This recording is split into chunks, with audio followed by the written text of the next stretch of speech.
Let's talk about abundance. Abundance is a topic in which I have had a great deal of interest through the years. And so have many people. And the first thing I came to understand about abundance was that when I began to look at it deeply, and when I began to receive my information from a higher authority, is that I have been misdefining what abundance really is. That I thought that abundance was stuff. No. It had to do with how much stuff I had. And I hate to be simplistic here, and I really hate to be really obvious here with what I'm going to tell you, because I know you already know this. But for those of you who have forgotten that you know, I'd like to remind you of what I was reminded of in my dialogue. That true abundance has nothing to do with anything that I am having, and everything to do with what I am being. In 1992, I had reached a point where I was losing again another committed relationship with a significant other. My career had reached a dead end. My health was falling apart. I mean, nothing was working in my life. And this relationship that I had with my significant other was the one that I knew would last forever. And there it was in front of my face, just disintegrating right in my hands. It wasn't the first time that such a relationship had disintegrated right in front of me. Nor was it the second. Nor was it the third, nor the fourth. And so I knew that there was something I don't know here, the knowing of which would change all of this for me. I couldn't seem to find the formula. I was either doing something that I did love, but I was dead broke, or I was making enough money to skim by and, making it through, but my soul was dying 1,000 deaths. I didn't seem to know how to put the two together, not for very long. And if I did get them together, it was always for like about 6 or 8 months. It would all fall apart. All of this was happening at the same time. Now see, usually God had been better than that. It was usually one thing or the other before in my life. But at this particular period, for reasons that still aren't clear to me, it was all at once at the same time. Oh, God said, let's give him a triple whammy. Let's do the old career relationship body number the same week.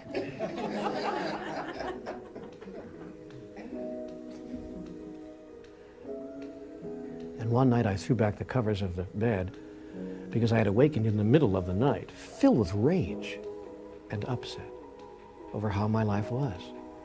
I stormed out into the larger part of the house looking for answers in the middle of the night. I went to where I always went for answers in the middle of the night, but there was nothing decent in the refrigerator that night, so I went to the couch instead. And there I sat on the couch, 4 o'clock in the morning on the couch, stewing in my own juice, as it were. And then I called out to God.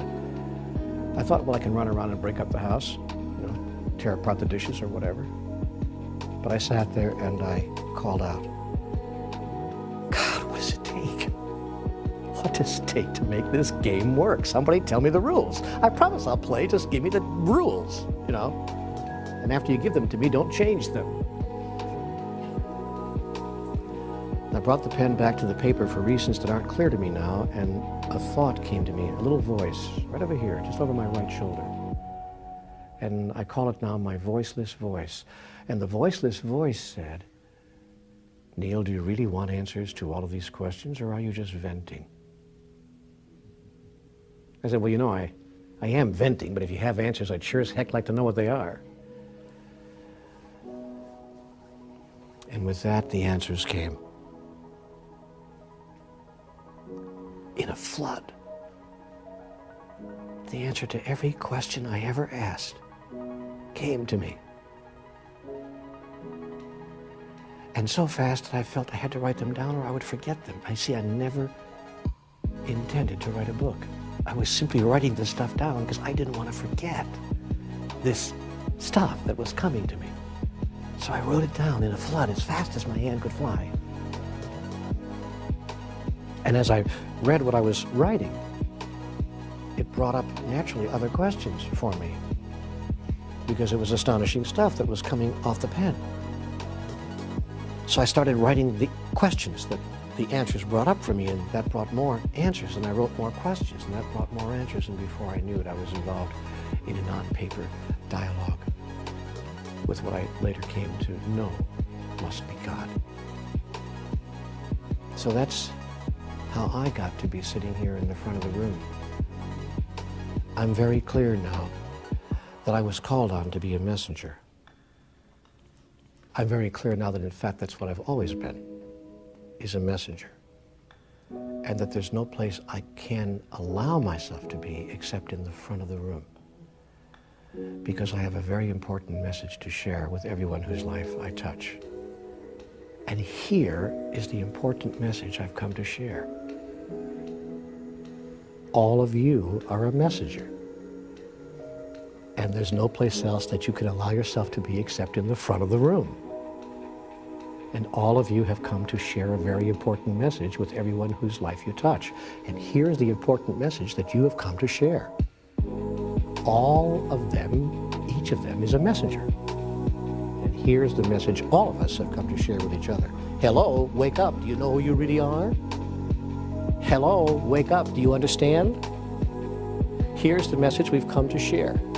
You and I are one. There's only one of us in the room. If you think that we're separate, cut it out. We're not separate. There's only one of us in the room. And there's no difference between us. And if you think there's a difference between us, cut it out. Because there is no difference between us. And stop trying to create an artificial difference where there is none. And when you get that you and I are one, and there's only one of us in the room, and only one of us on the planet, and only one of us in all of creation, everything that causes you pain and misery, travail and struggle, heartache and difficulty will disappear. It will simply go away. So stop thinking that you're over there and I'm over here. And get that there's no place where you end and I begin. Such a simple, elegant message. I don't understand how we've decided to construct it here, people, but I got to tell you this, if we don't change the construction, we will never have the truest experience of who we really are. I recall sitting in a room full of people a little bit larger than this not too many weeks ago when I was facilitating a retreat in the beautiful mountains of Colorado in Estes Park. And in that room, a person said to me, I wish I could experience abundance. And that was his issue. And he said, you know, I don't make a great deal of money. I have barely enough to get by. I had to really squeeze the pennies to get here, and so forth. And he said, I've all my life wanted to experience the kind of abundance that I see you, and he pointed to me in the front of the room, you know, experiencing. And I said, well, you know, if you really want to have the experience of abundance, why don't you spend our lunch hour giving abundantly of that which you have to give? And he looked at me, astonishingly enough, and he said, I have nothing to give. He really thought, I mean, he wasn't even making that up, he really thought he had nothing to give. And so I had to look at him and begin to say the obvious.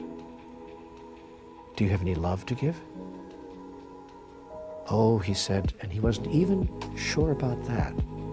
But he, I think, had to concede the point that perhaps there was a morsel of love within him. that he could give. He said, yeah, I suppose I have some love to give. I said, do you have any compassion? Does compassion reside within you at any level? Yeah, well, I suppose I have a little bit of compassion. People have called me a compassionate guy. He was having a hard time saying the word compassion in the same sentence as the word me. But he allowed us to how perhaps he had some of that to give as well. I said, do you have any humor? He said, oh yeah, everybody thinks I have a great sense of humor. I got enough jokes to last for a lifetime. I said, terrific.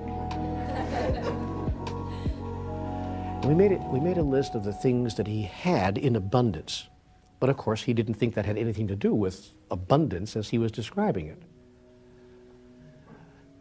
I said, okay, let's agree that we disagree on our definitions of what is abundance, but let's agree that you do have an abundance of these things. We could agree on that. I said, great. Now, well, here's what I want you to do. Spend your lunch hour, and I want you to give of these things that you have acknowledged that you do have in abundance.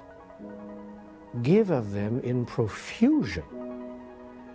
Give more than you ever gave before to everyone whose life you touch while we're on our lunch hour. That's my challenge to you. And he agreed to accept the challenge. And so he went off on the lunch hour, and he began to outpour that of which he had abundantly. On everyone, there were like maybe 600 people at this place. 200 of them were in our retreat and 400 from other places. So there were lots of strangers who didn't know who this guy was or what he was up to. So he walked into the cafeteria, and it was like a major confront for him, because it was like, well, my group knows that I'm going to act crazy now. But the rest of these people don't know that I'm now going to act kind of nuts. Because you see, when you give of yourself abundantly, half the world calls that crazy. See, they say you must have something going on with you, something's wrong. People don't act that way, which of course is the problem. People don't act that way. So here he is walking up to people in the cafeteria, and he is sharing abundantly of that which is abundantly his. He's sharing of his love and his good cheer and his humor. He was telling jokes all over the cafeteria. Some folks were laughing, ha, ha, ha, ha, that's pretty funny. And other folks were laughing, ha, ha. Who is this guy? But everyone couldn't help but have a little grin. Even those who didn't think his joke was that funny couldn't help but grin a bit at this wonderful guy, this Santa, who just showed up in the cafeteria all of a sudden.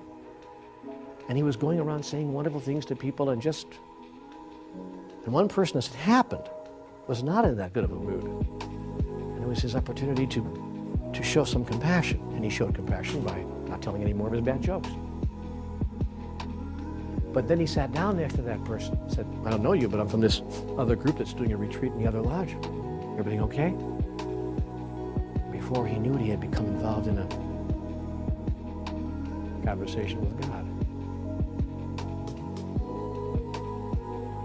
And he got to express that part of himself. This guy came back from the lunch hour feeling so huge, see, feeling so big. And he said, I can't tell you. I said, how I feel. I said, do you feel abundant now? He said, yes, I do. I feel abundantly wealthy with all these grand parts of me that I haven't really given myself permission to express. That is to say, express, push out. To express, to push out. Hadn't given myself permission to do that. But what was really funny, and here's the trick that the group played on him, while he was at lunch, somebody went to the room and got their hat, and everybody in the room put money in the hat. So that when he got back to the room, the guy had like a lot of money in the hat, because the room just wanted to prove to him, you know, what goes around comes around and all that. It was this incredible in-the-moment experience of the truth. And he just sat there, this grown guy. The tears started to flow. And he had a direct experience of what is eternally so. That which you give to another, you give to yourself. And you can give it in one form, and it will come back in another. But it cannot fail to come back to you, because there's only one of us in the room.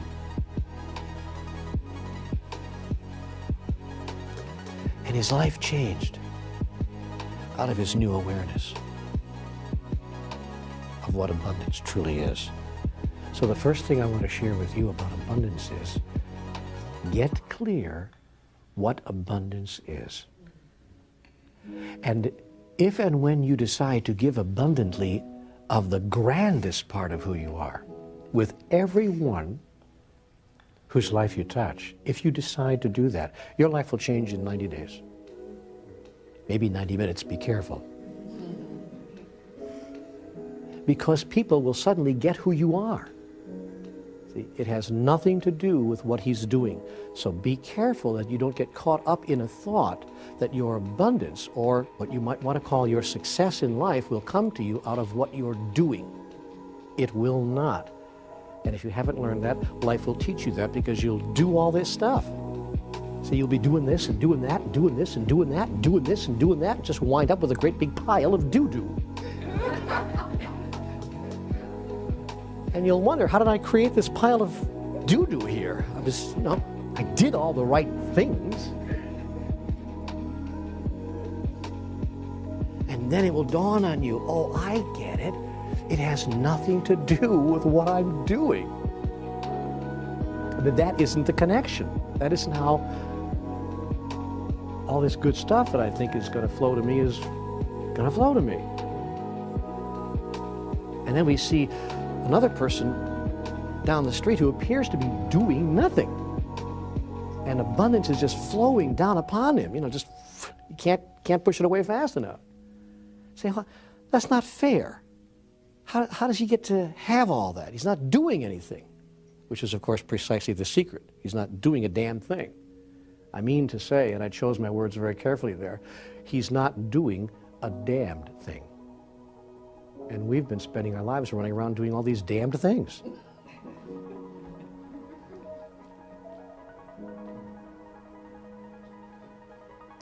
But he's being something. When he walks into the room, he is being something extraordinary. He is being love, compassion, wisdom, humor, joy. And he's being one. See, the highest level of being is, he's being one.